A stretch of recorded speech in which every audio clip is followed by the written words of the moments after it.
Okay, guys. Well, welcome to podcast number 4, and I'm extremely pleased and privileged to be sharing this podcast with uh, Stuart McGill, a gentleman who I have never met, but a gentleman who has played a huge part in my understanding and development as a coach in the industry through his writing, especially in his books, Lower Back Disorders and Ultimate Back Fitness Performance, which the latter one was related heavily more to the fitness professional. Stuart, welcome. Good morning, Mark. Well, thank you for taking the time out of your busy schedule to talk to me. This podcast probably is going to shock a few people because I think they're hoping that I'm just going to be bringing on fat loss and bodybuilding people who have been inspirational in the industry. But I think many fitness professionals fail to realize the importance of knowing more about the biomechanics and the structure and the performance aspects relating to back disorders and injuries, and they tend to kind of like to study the nice areas and fail to study the more complex areas, which take a lot of time. And I also think that a lot of trainers don't potentially go where we're going to go today because of the amount of time it takes to study and also the complexity of the area. But hopefully, by talking today and giving people a little bit more direction, we're going to open everybody's eyes and give them a new opportunity to learn and develop. Now, I first met or came across Stuart's work, sadly for myself, was because I prolapsed a disc in my back over 6 years ago now, through lifting and through having a very biomechanical dysfunctional physique. And it wasn't until I researched Stuart's work that I took a completely different view on my own training, and I can now say that I'm 100% back and well, and I have been for a long time. And subsequently, since my competing and working with bodybuilding, I'm pleased to say that my physique's balanced as well. So I must have been able to take a little bit from it and applied it in the right way. Before we move forward, Stuart, would you mind just giving us a little bit of an overview of yourself, how you got into working with spinal disorders in specific, and some of the kind of areas you're currently working on at the moment? Okay. Well, I'm a professor of spine biomechanics here in Canada, and I have three different roles, but as a professor, I run two laboratories. One is based on real spines. So we take real spines, we damage them, we create the injuries, and we link very specifically the variables that lead to disc prolapse, torn ligaments, fractured end plates, etc., with the mechanical insult. So it allows us to be very precise in what causes specific types of tissue damage in the back. The second lab is where we measure real people doing things, and we measure the loads on the various tissues in their back. And that could be anything from a daily activity all the way through, or it might be an assessment tool or test that a clinician might use, all the way through to various sporting moves. And as you know, the people that we see really are world class in their particular performance endeavor, whether they're a top fighter in the UFC or an Olympic podium athlete, or a professional sportsman, say in American football or English rugby or European soccer or whatever. And then I run the clinic as well, where we see back pain patients. We don't see local bad backs. They fly in from around the world, which means they have to have already seen about a dozen or so clinicians to qualify to see us. And we want the real difficult, stubborn cases. Those are the ones that we specialize in. So that's my role as a professor. I do see patients, as I said, 1 day a week. And the third part of it all has really happened over the last 10 years, I would say. As we worked with athletes and their various back disorders, we found a great synergy between uh, learning how to get rid of their pain. It just so happened it was a perfect synergy with enhancing their performance. So if you get those two right, you can't separate them. Then we began to, the normal clinician will take a back pain patient, and once they're out of pain, they'll say, all right, my job is done. Whereas we found we could then create progressions to take them from injury out of pain and then morph into stage 2, which was to continue the performance enhancement all the way through to world-class performance again. And well, as you're aware, we've been able to help quite a few top athletes regain that world-class performance once again. So those are the three sorts of things that turn my crank, and we have a lot of fun with. Great, great. Well, what you just said just then leads me on to my first question, and it's something that I kind of am very passionate about. When we see a lot of people on a day-to-day basis with some level of back disorder, or they've been to see a physiotherapist or a chiropractor, and like you said, these are the people that have seen 4, 5, 6 people and never ever kind of been fixed. You talked about the performance stage. Now, I remember moving from, and I'll be honest with you, the first book, The Lower Back Disorders, as you said, it's very much for the clinician. So for me to read that, I took what was useful to me at the particular time, and then moved on to the ultimate back, the fitness performance aspect. And I feel in the industry, when you talk about performance, yes, we're talking about professional athletes moving to a performance level in terms of bettering themselves at a high level. But I also do think, and I'm asking your opinion here, a day-to-day person, once they're out of pain-free, they're still not back to performing daily tasks effectively. So this means picking children up, this means getting in and out of the car, and just because a physiotherapist just takes you out of pain does not mean you're there. Could you expand on that?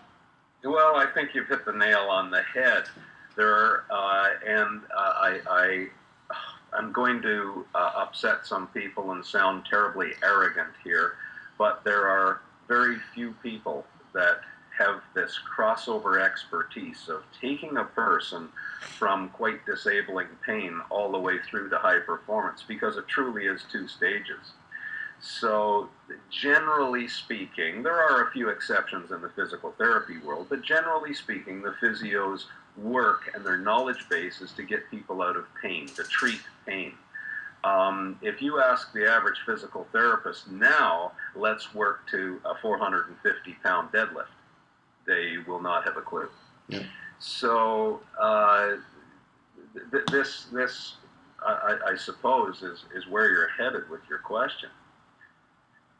Very much so, and this is the thing that I find very, very difficult, especially in the UK. And I'm from what you've already said, it must be a big thing in America still and Canada. But when people come to see us, they often say, "I've been seeing my chiropractor for 2 years. I've been seeing my physiotherapist for 2 years," and through the work that I've done with you, and through your research and your what I've done with your reading and developed further on from there, even the basics of what I've done has taken people to a performance level on a day-to-day level and athlete level that they haven't been to in 2 years. People that thought they would never ski again, people that thought they wouldn't ever play rugby again, people that thought they would never, just do the basics of going to the gym or swimming again. And I'm not by any means a back specialist, but I'm applying that next level performance to something that's dysfunctional. And Mark, if I may I just tell a short little story, and I Please think do. you're going to really appreciate this. I was putting on a clinic for a group of docs. It was in England, down in Bournemouth. And they, as on occasion they will do, they'll bring in a few difficult patients for me to assess and give a prescription to in front of the audience. Yeah. They brought in this elderly woman. I have to be careful on my definition of elderly now. Anyway, she'd be in probably her early 80s. And she was very despondent. And I said, okay, well, tell me about your story. And she actually just burst into tears and said, I'm losing my ability and my balance. I'm going to have to lose my home and go into a patient care facility. And it came out that she was mostly afraid of, as she got off the toilet, she would fall. And then it came out a bit more. She wasn't afraid of falling, but she was afraid of falling, no one discovering her, and no one would feed her cat. But she understood that she was now going to have to leave her home and go into an assisted care living facility. So I said, well, there's a chair, pretend it's a toilet, sit on it. Now get off the toilet. Not one clinician in that room recognized the terrible flaws in her basic movement. A very quick assessment showed she had the hips, showed she had the knees, showed she had the balance and wherewithal to do it. So I go back to weightlifting 101, and I teach her, get your feet underneath you, spread your knees, stiffen your spine, flex forward through your hips, not through your spine, and now put your hands on your knees and do just the beginning of some good squat coaching. Well, you can imagine what happened. In about 3 minutes, she was squatting up and down off the toilet, absolutely perfect. Brilliant. And all I did was mix good functional movement for a squat that will take someone to the Olympics and bring it right back down to that level. She was overcome with joy. The audience was in awe, and all I did was mix what you do with the mechanism of the root of the problem. Wow. And now, and I say this time and time again, the personal trainer has probably the greatest chance to intervene on some of these things, more than the family doctor, more than some of these other pain specialists, because the good ones understand the primal mechanisms of movement, where the flaws are, address those, and boy, the body looks after the rest of it. So that is absolutely hits the nail on the head when with so many people that we come across. And this leads really nicely on to the core. Because immediately when we get people calling up and they say, look, I've had a bad back for 5 years, 10 years, I've been doing my core training from the physio. And when I speak to them and I say, what is your core training? And they tell me, you know what I'm going to say. You know what I'm going to say. Their core training is everything from diaphragmatic breathing through to the plank. And I said, how long have you been doing the plank? 2 years. And I've still got a bad back. Now I remember... I usually say at that point, good, you deserve your bad back. Well, do you know what? That simple word of progression is kind of where people are stopped. And the problem that we have with anything, right through to digestive dysfunction, stress, and obviously we're talking about spinal problems, people lose faith and lose trust in someone that says, yes, I can help, because they do believe that the core is the root of their problem. And, when I suddenly explain to people that the core is the whole body and the core is not that midsection that they're doing in terms of the plank, in my opinion, and I'm sure I'll ask your opinion in a second as well. But What are your thoughts on, and this is also, this podcast is going out to the day-to-day clients, and there are going to be many listening who have got a bad back. Your thoughts to anyone out there who's been doing core work to prevent and treat and develop any existing spinal problem for too long? Okay, well, here we have to start with what's a spinal problem. And there are, no, I've got a phone call coming in. We're just going to have to, we're just going to have to let that pass, and I apologize for that. There, I'm just going to, there, we got rid of them. Now, a spinal problem, that's a huge issue right there. It takes me about 3 hours to assess a new back patient. And we admit that they're the difficult ones, and that's the level I have to go to understand their specific pain triggers. So once we understand their specific pain triggers,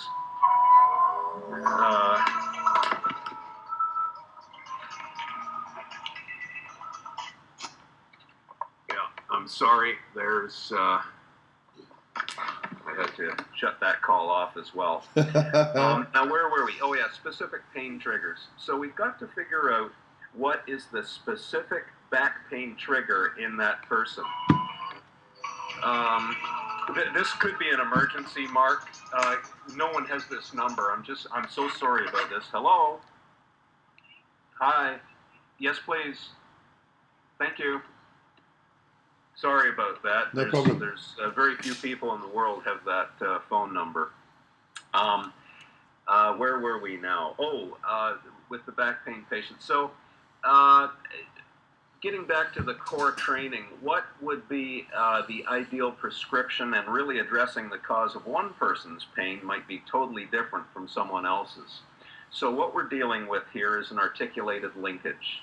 Now, let me just back up to the core, and I'm going to do a very quick little demonstration that will really link, but probably for your listeners for the first time, what the core does in terms of reducing pain and what the core does in enhancing performance. And you'll see it's all one and the same. It's a continuum.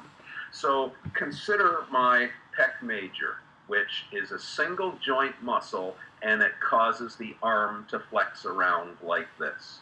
So when this muscle shortens, it causes my arm distally to the ball and socket joint to flex around, but proximally, it attaches to my rib cage. It causes my rib cage to bend towards my arm as well. So now let's add some stiffness or stability to the proximal side. All of a sudden, instead of my rib cage bending towards my arm is the only thing that moves, and I've greatly enhanced the movement. So first of all, the core creates proximal stiffness. Now, when you have an articulated linkage, if I want to move my finger, I had to stiffen my wrist. If I want to move my wrist, I had to stiffen my elbow. So all distal movement requires more proximal or closer to the core stiffness. So the mother of all proximal stiffness is the core. It allows you to squat, it allows you to run faster, kick harder, punch harder, etc. So that is, when you said the core is the whole body, yes it is, but it depends on the location and how the orchestra is playing to create this movement through the linkage. And as I said, the core, which is between the two ball and socket joints, between the hip and between the shoulder, that's the mother of all source of stiffness. So that's number one. Number two now takes us more to a pain definition. We have the spine, which is a block, a bunch of blocks stacked on one another. When you have an injury to the disc, as you did, a disc prolapse, the disc would be slightly flat, which now you get micro movements at a specific level of the damage. Those micro movements trigger pain. So as a person moves, it'll trap a nerve or whatever that particular pain trigger is. Stiffness then stiffens down that micro movement, and the person can now move pain-free. So chances are your prolapsed disc is not cured. The tissue damage is still lurking there. However, you've been very successful in creating the motor patterns and creating the guy wire system to arrest those micro movements. Now you've been able to desensitize the pain trigger over time, and you're a very robust man. And now you see the link between getting someone out of pain and then taking them through to performance. There's many more aspects to this story. This stack of vertebra, if there's no muscular stiffness, your spine can't even support your body weight. The spine will buckle and collapse. So as you know, when you're setting up to perform a lift, you stiffen the core, you lock it down, you fill your lungs to say 70% of tidal volume, and you create a iron shirt or a core of iron around your spine to prevent buckling. And there's no Olympic lifter or power lifter that breathes when they're performing the lift because their spine would collapse. Now, you may see an Olympic lifter sip the air, something like that, but never allowing the air to really escape the lungs when they're under heavy load like that because they risk buckling, etc. Anyway, these are all part and parcel with this continuum from arresting the micro movements and the pain triggers all the way through to creating elite performance. And you're absolutely right. Where does the core begin and where does it end? And if you have a stiff core to come out of the sprint blocks faster, then you need very mobile hips.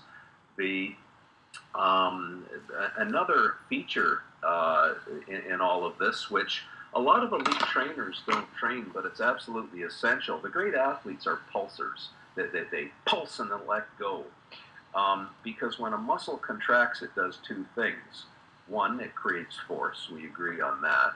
But secondly, it creates stiffness. So when you create a lot of muscular effort, the stiffness locks down and prevents movement. So you have to, boom, let it go and learn to relax muscle quickly.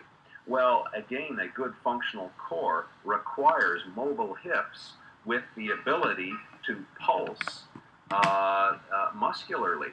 So all of these things really expand the definition of the core. So anyway, I don't know if that gets at your question, but it was a very insightful question that very few people ask. To many physios, core exercise is teaching a patient to draw in your abdominals and activate transverse abdominis or something like that, which of course is highly flawed, really doesn't address any of what I just suggested in terms of performance enhancement or the pain control. There's so much more to all this.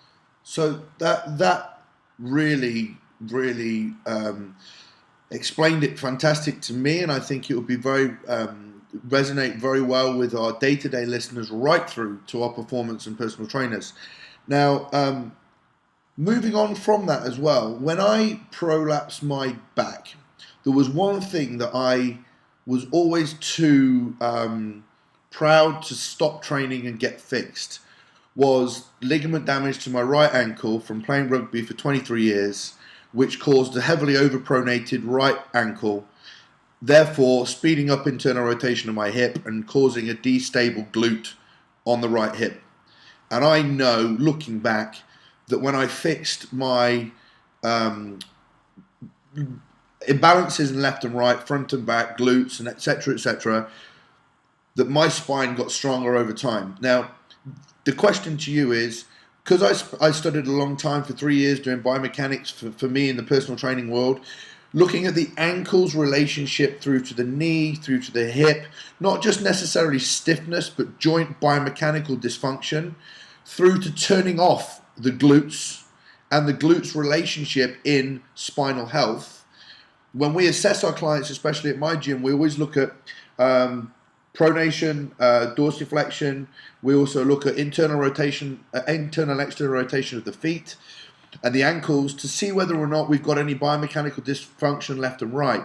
Now, the question to you is, the fact that we're looking at that and then going up the chain and assessing the glutes, again, do you see that as being a huge, obviously important part of spinal function, coming from the ankles right the way up to the glutes? Absolutely, it's whole body function. You may have you ever run across the name Vladimir Yonda? No, I He haven't. was a Czechoslovakian neurologist and very famous for making the mechanical links between gluteal function, knee function, spine function, etc. Well, it was actually his mentor, Dr. Carol Levitt, who's in his 90s now and is still practicing. But Carol had a very famous quote: "He who treats the site of pain is lost." And I think that really encapsulates this notion that if you have back pain and all you treat is the back, Yep. you're lost. There are dysfunctions that will manifest throughout this linkage. That's just the way it is when you have a linkage. And you're right. If you have, I don't know exactly what your ankle dysfunction was, whether it was poor mobility in one axis or plane and hypermobility in another, and the muscles have to make up for that. Well, look at the Achilles that crosses the ankle. Well, it also crosses the knee via the gastroc muscles. That affects the patellar tendon that connects to the quads, and they cross the hip. So it doesn't take very long at all for one of these imbalances to work its way through the linkage, and it starts with neck pain in the top and goes all the way down to foot dysfunction. So again, this leads us on to the fact that, when a trainer is assessing somebody, and as you said, it takes you 3 hours to get to the root cause of someone with severe back pain. Now we take somebody that's just got an achy lower back and they've had it for 2 years. A trainer, in your opinion, should therefore be assessing whole body function, everything from the knees, ankles, hips, spine mobility, to be able to see what's happening. Because I see a lot of trainers literally just say, right, I'm just going to start my client training without any form of assessment. So looking at the assessment techniques, and I know they are in your book, but are there any key assessment techniques that you should say is the bare minimum a trainer should be applying to their clients? Yeah, I'll tell you another story. When a patient first comes to see me, there's a little bench outside my office, and I always have a crack open in my door. And I look through the crack of the door, and I watch them sit. And you'll see that 90% of back pain people sit in their pain. So the flexion intolerant back patient will be sitting there with a rounded low back, probably stiff hips. Oh, and then when they get out of the chair, their first move is into their pain. So if they're flexion intolerant, they will go more into flexion and use their hamstrings to get up out of the chair. The extension intolerant patient will be sitting in extension and they get out of the chair into their pain. So when does the assessment start? The assessment starts the second the trainer watches that patient walk towards them. They will hear, for example, if they have, they will hear footfall on one side. Try to get this for the viewers. One foot will hit a little harder than the other, for example. There are all sorts of clues that someone who is very savvy to movement will pick up. They'll hear dysfunction and they will see it. So the beginning of my assessment is very qualitative. I'm just watching them walk, sit, stand, what side they always support their weight on, for example, when they're talking to me. They have no clue that the exam has even started yet. Just a very quick little story. I was asked to go to a very prestigious spine clinic down in the U.S. They had 50 clinicians at this institute. They had neurosurgeons, orthopods, trainers, chiropractors, physical therapists, and nurses, etc. They said, Professor, shall we bring in the first patient for you to see now? And I said, absolutely not. I go and I always receive the patients personally. I have to. That's when my assessment starts. I walk back to the waiting room, and there's the patient sitting in flexion. I watch them stand up, of course, no glutes, just extending their hips with their hamstrings. When they walked, I could hear the foot fall a little harder on the right foot. And then I asked them now they're in front of the 50 or so clinicians, and I asked them some key questions. Do you have sharp pains in your back? Have you ever had a knife stab in your back? Well, if they say yes to that, pretty dollars to donuts here, we're looking at a discogenic type of disorder or pain originating somewhere in the disc. When you roll over in bed, do you ever get a sharp pain? Do you have good days and bad days? And if they say, yes, I have a few good days and a few bad days, every trainer, that should be the red flag. I can be successful with this person. I'm absolutely guaranteed success because they have just proven to me that they have the capacity to have a good day.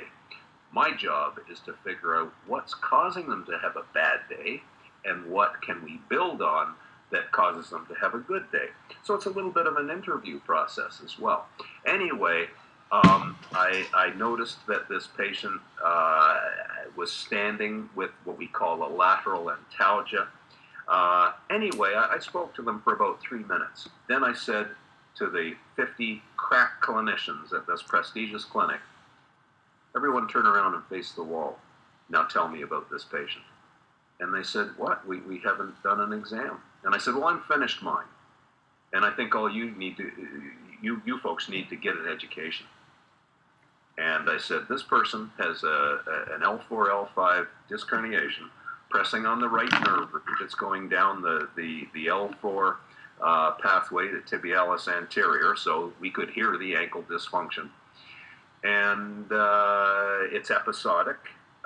It's a dynamic disc. They were a truck driver, so the longer they sat in the truck, the more the disc bulge grew. When they stood up and walked around, that was actually very therapeutic for them. That created a vacuum pressure on that particular type of disc bulge and vacuumed it in. So then we had all kinds of clues as to what type of corrective exercises and therapeutic exercises we would start with, and there was no reason at all why that person shouldn't be coming through to regaining all their performance once again, once they were shown to stop doing the thing that caused the damage in the first place. Anyway, that story illustrates several things, and this idea of an assessment, it really begins with just understanding movement, which to be honest, and no, that's the wrong word, to be frank, there's an awful lot of clinicians that don't get human movement. The trainers, the clever ones, are much more adept at that. Anyway, having said that, then of course we will start our formal assessments. But when I'm working with trainers, I ask them, look at the patterns. What's their squat pattern? Now, do you have to put them under a bar to see their squat pattern? No, just watch them get out of a chair. That's the squat pattern that is ingrained in their movement engrams. So you could do a movement screen with a squat and tell them I want the arms overhead and all this kind of stuff. But that doesn't predict how they squat all day long to get in and out of the car, on and off the toilet, bending down to pick up their child, and all of those household or daily activities that you mentioned earlier. I want to know what is their habitual squat pattern. Whether they can actually have the wherewithal to do it or not is irrelevant if they're not using that movement pattern. So just to know what is their default movement of choice, that only comes from observing them doing things, moving. Anyway, and then we can go into some formalized movement assessments. And you know, there's the FMS, which has been highly publicized, and people don't know about all these others. But there are many, many different very good movement screens. For example, I'll just give you another one. The best screen available to predict who's at risk of ACL injury. If you follow the work from the University of Cincinnati, where they have the client stand on a box at about 12 inches, and you jump down onto the ground. Those who, and particularly the women who go into knee valgus and collapse on the landing, those are the ones who've been shown to have an elevated risk, and the risk is substantial. It's something like 6 times higher if you land with that valgus movement. So you might have a screen that would be very appropriate for a 50-year-old woman, or that would be a very inappropriate screen for a 20-year-old college woman who wants to play a little sport. And you might see in her movement patterns, oh, geez, that looks like valgus collapse. Let's push it a bit and get her to jump off a box. Oh boy, well there it is. No wonder that she's at risk if she plays a little rugby or basketball or whatever. Anyway, that's a hell of a long story, and I apologize for that. But no, that makes a lot of sense, and I know it will resonate with a lot of people.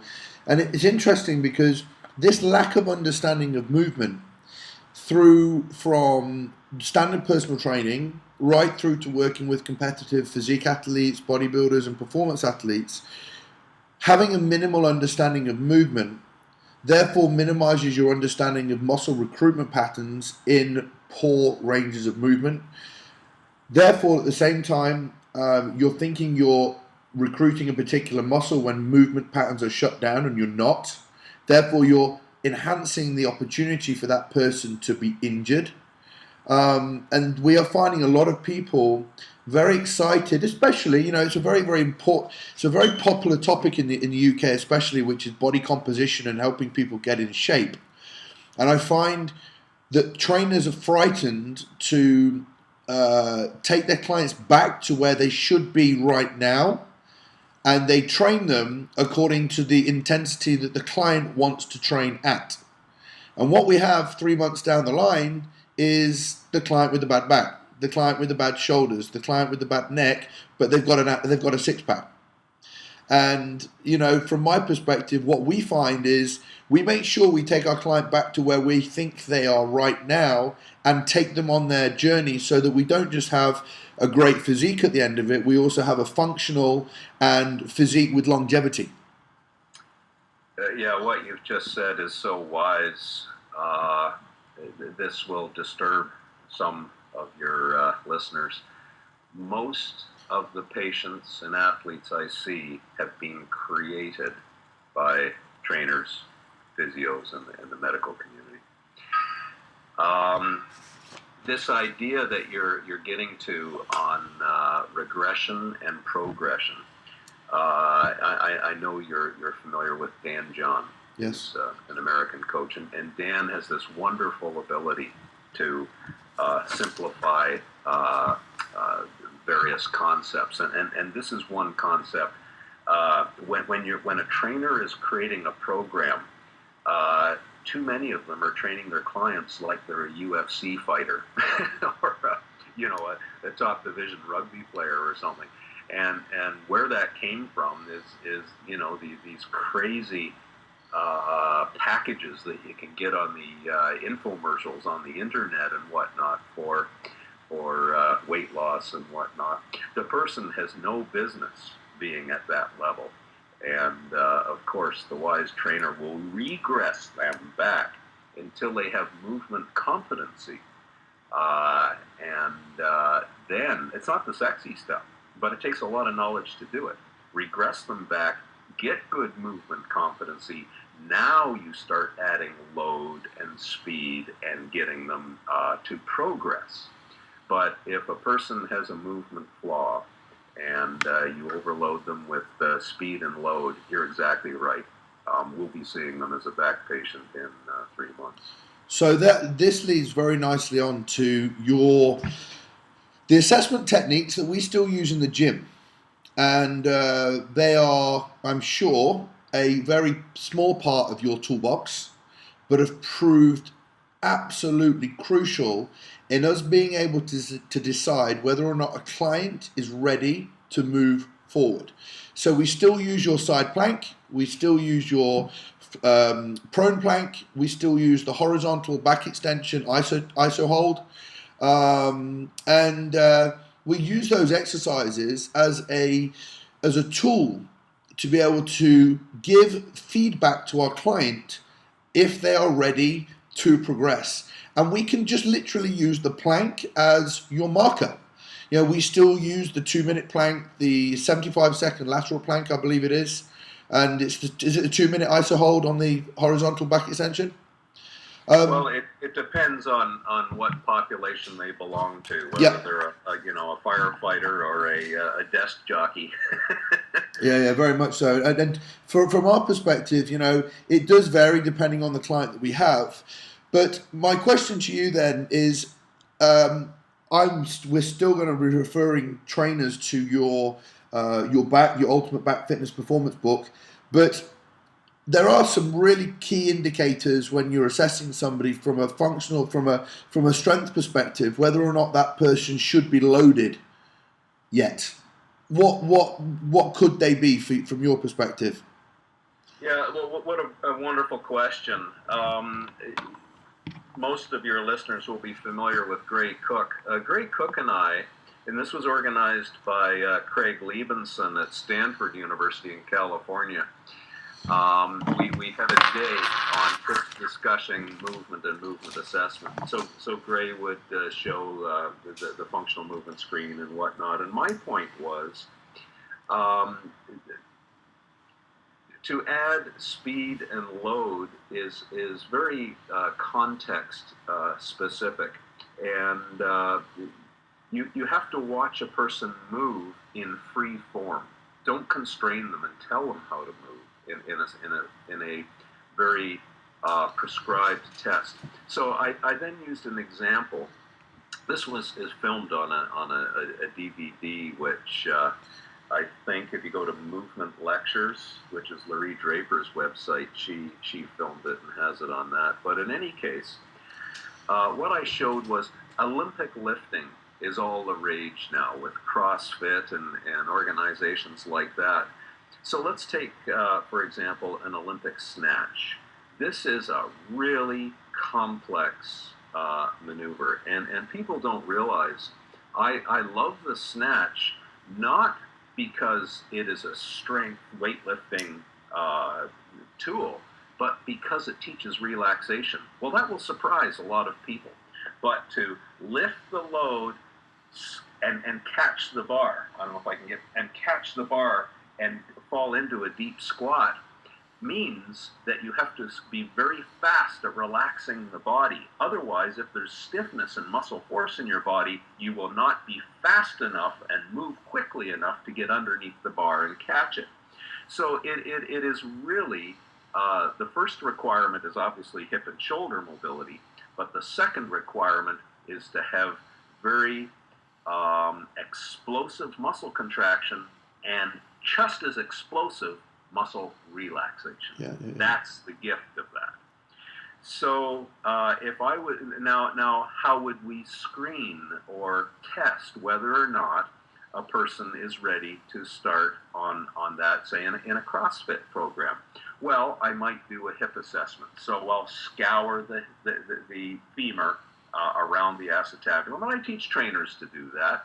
You're not stepping on anyone's code of practice. You're simply assessing a range of motion. And then I will ask the person to stand and then leap up onto a box.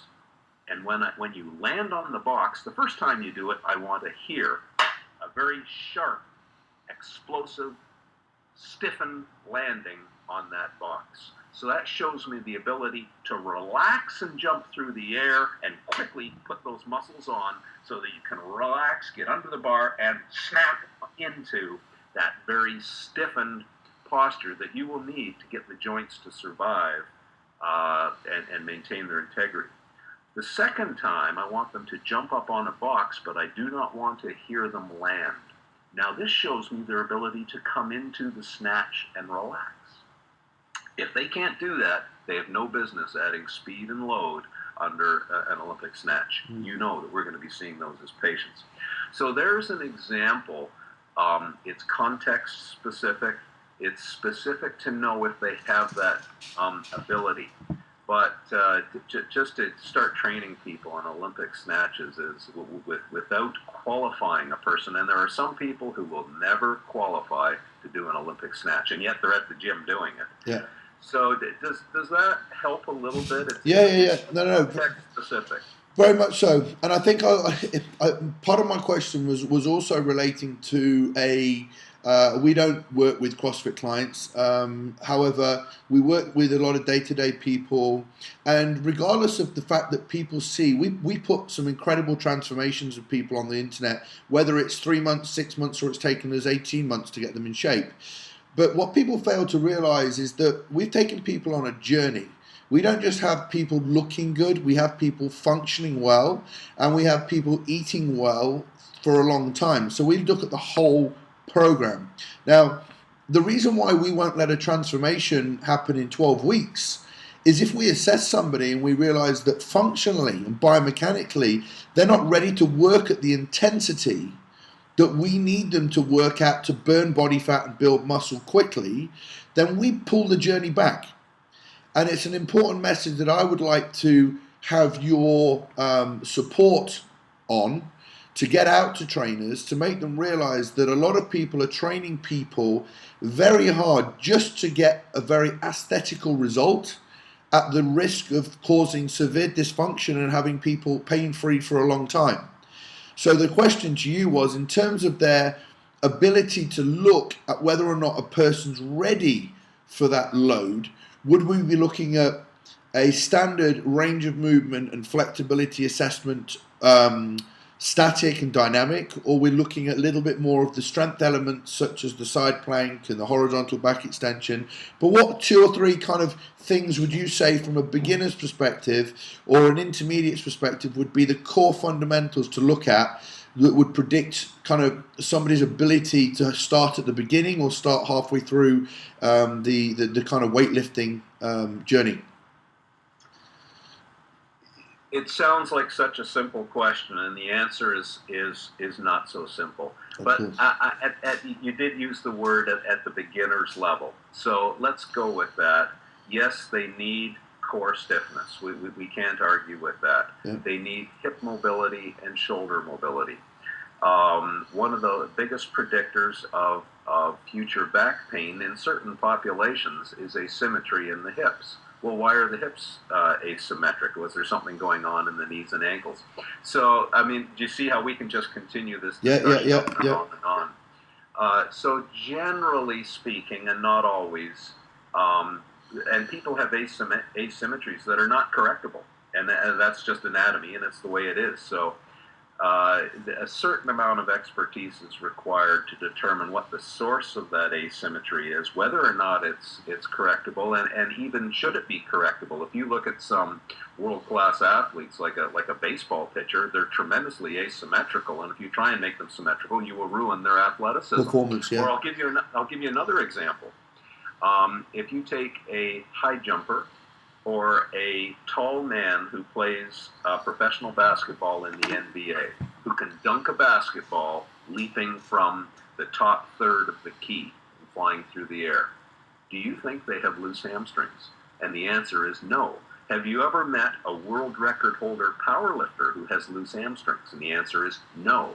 They need that tightness to pull 1,000 pounds off the ground, or to leap. They need a spring to jump off. So it's a tuned spring. So how would we assess that? Would that be the same kind of hamstring flexibility that we would want someone who would go through a fairly progressive bodybuilding routine without stress concentration? So now our definition of hamstring mobility now changes. Yeah, it's relative. So do you see the context specificity of that? Very much so. And here's another fly in the ointment. There are not very many experts in the world who understand this full spectrum of athletics. Do they know what a real powerlifter really looks and tests like? Do they know what a high jumper really looks and tests like? Or a jiu-jitsu player who has to be on their back and they need tremendous flexibility out of the hips? And architecturally, they have a flat back. You take an Olympic sprinter, architecturally, they have a lot of lordosis because they have to get the power out of the extensor range of the hips. But you'll never see a jiu-jitsu player in the UFC with a lot of lordosis. They have very flat backs. So now we have two different types of animals here. And how we're going to assess and tune their bodies, because that's what we're doing. One hand, we're tuning a Ferrari in F1. Now, the next person, we're tuning an off-road, Baja racer. The next one, we're tuning a dump truck. It's not to criticize. It's just to show that people are highly variable. What they do is highly variable, and you can't create. Well, here, just another case in point. Say you want an explosive athlete. They can't, by definition, have a high VO2 max because now they're slow twitch and you've lost their explosiveness. In fitness, everything's a trade-off. So you've got to pick your poison and pick your strengths. And how are you going to tune this machine to create, at the end, whatever it is you're trying to create?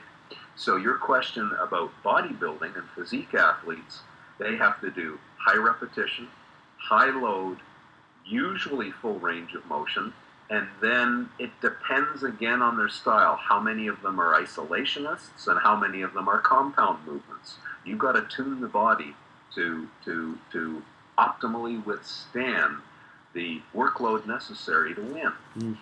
It's something that takes me to the end of my expertise every day, and I've been at this 35 years. That's incredible. And do you know, one of the most important things about the podcast, and especially this one, is, I'm 15 years into my career, and I still know nothing. I'm excited about knowing nothing, and I'm excited about learning more each day. And I'm also privileged to be able to have the opportunity to speak to somebody like yourself. But there are a lot of trainers, so-called experts now in back rehab because they've helped somebody do a few back extensions and make them pain-free. But, this comes back to us talking about an understanding and appreciation of movement, understanding and appreciating what the person needs to do on a day-to-day basis to live well and be functional. And then the carryover to sport is then obviously understanding the sport, understanding the common injuries within a sport, understanding what the roles of the muscles do in the sport. So, it's a huge, broad area, but does come down to the fundamentals at the beginning of a lot of our trainers in the UK understanding more about movement. Now, there's something that really fascinates me, and we'll use this as the kind of last point to really cover.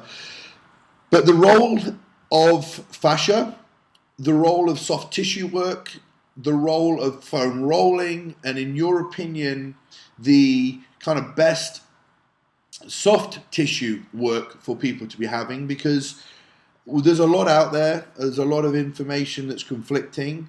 I was privileged enough to go on 2 occasions to do a dissection day, which I thought was very important for my career, to actually explore the role of fascia in human movement.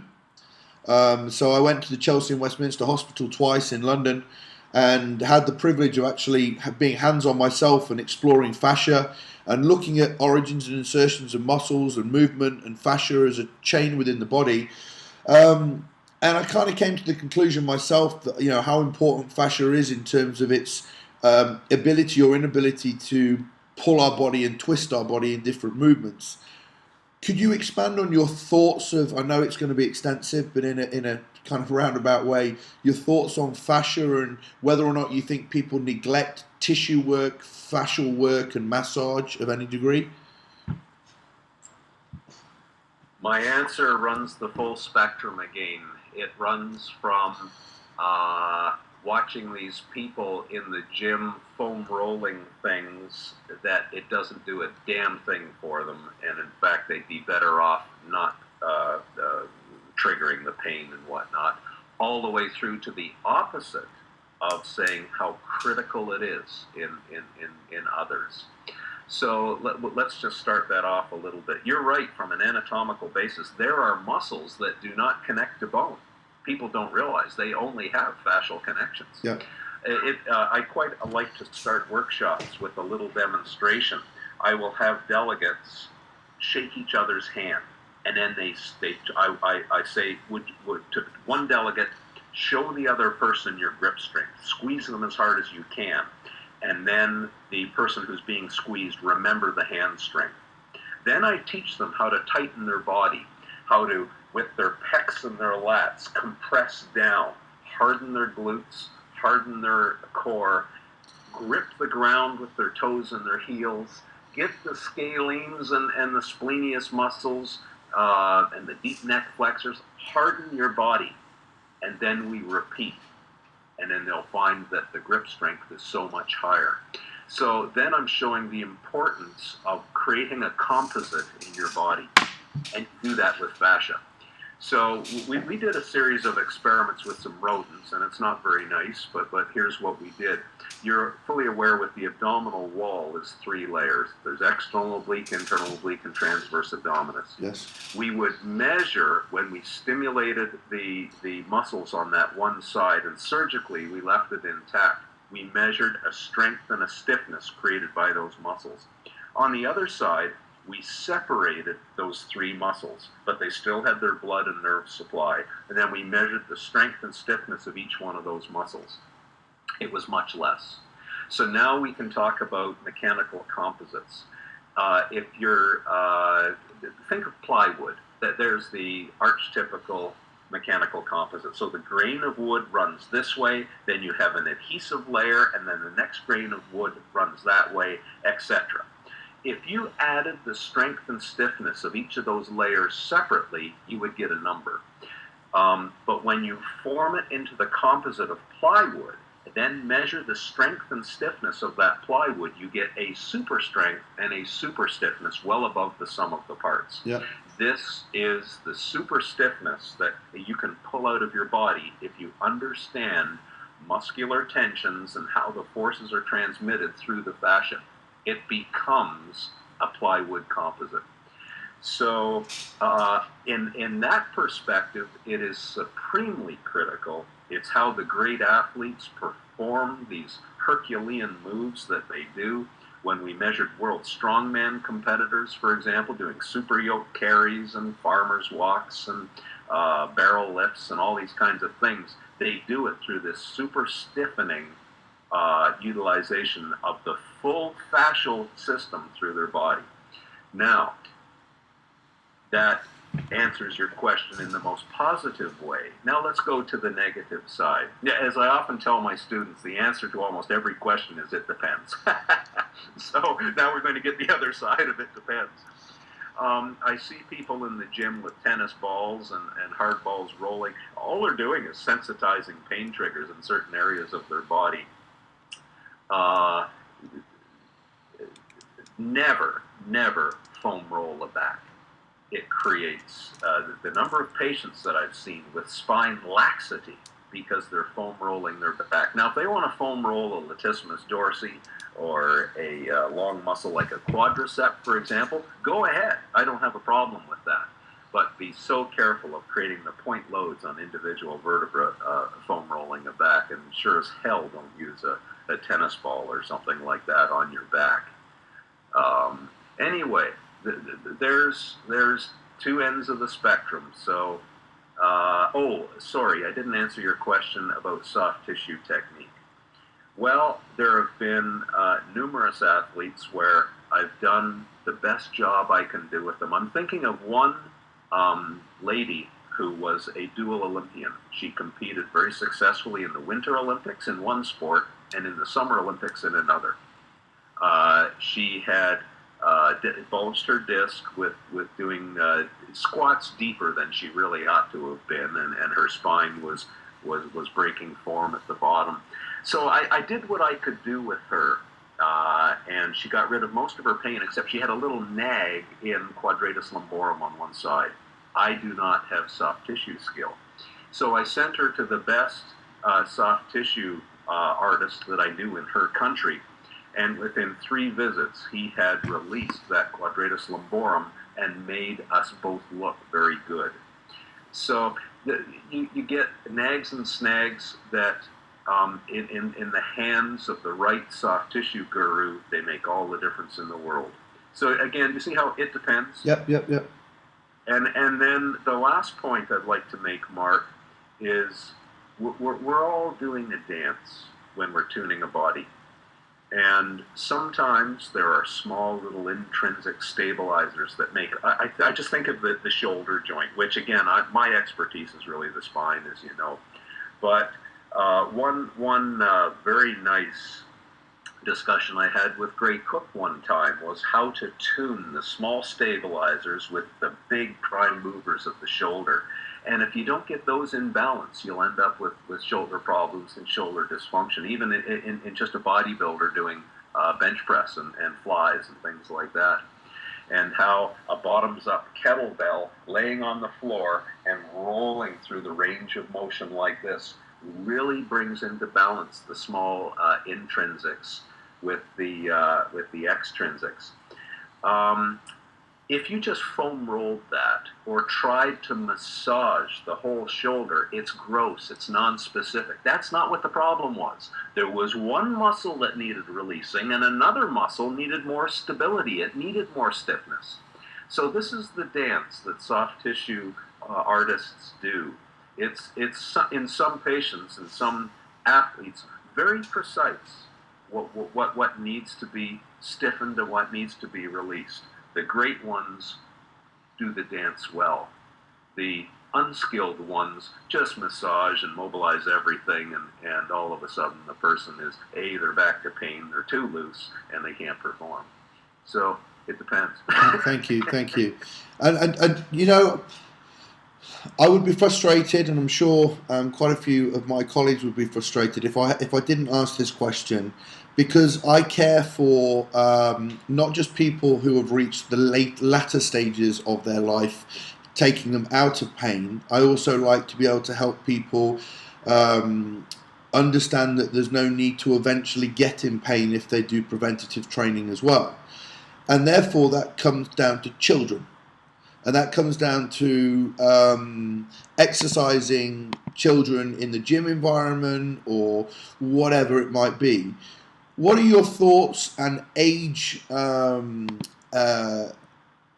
levels that children should be starting to develop spinal strength, glute strength, mobility and movement from a preventative and developmental stage? Well, I have a very strong opinion of this, and it may be offensive to some moms in particular, but we're creating a whole generation of very soft people, weak. I suspect with your background now, and certainly I grew up, we had to work, and we had to work physically. Mm-hmm. And when we weren't working physically, we'd be over at a friend's house with a barbell from Joe Weider doing stupid, exercise, completely uncoached, and 12 and 13, and we were still trying to set records on our in our peer group and all that kind of stuff. Not only are they movement incompetent, but their bodies are soft, and I fear for what they're going to be like when they're our age. So I'm a bit of a hard case on that. I hate to see these kids being driven to school. They should be doing some bloody hard work, hardening their body. And one guy that you might want to consider getting on your show one day would be Marty Gallagher, and I don't know if you know Marty. Marty is a powerlifting coach in the U.S. Marty has now lifted 500 pounds off the ground for 5 decades. He did it first when he was 15.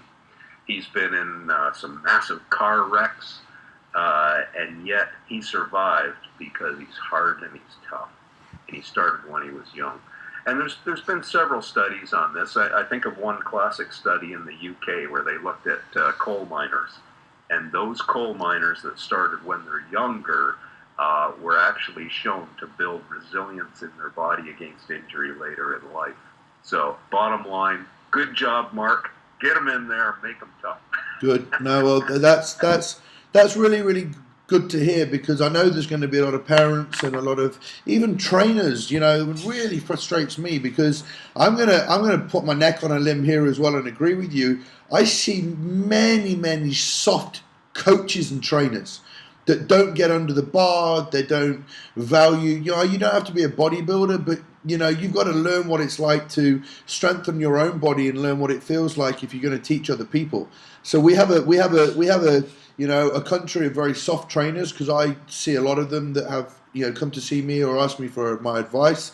And if we're going to teach people to be toughen up, then I think, you know, we're an age nowadays where there are a lot of people that don't do enough physical work. So it's nice for parents to hear someone that knows and has done many years of research into, you know, spinal health, spinal strength, but also just the fact that you've come from an area where people had to work, and that sadly now people don't.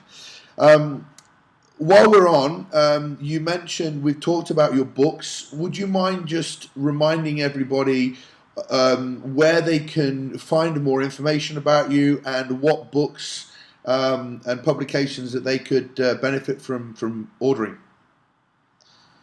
Well, thank you, Mark. Our website is backfitpro.com, and it's just the way it sounds, backfitpro.com, www.backfitpro.com.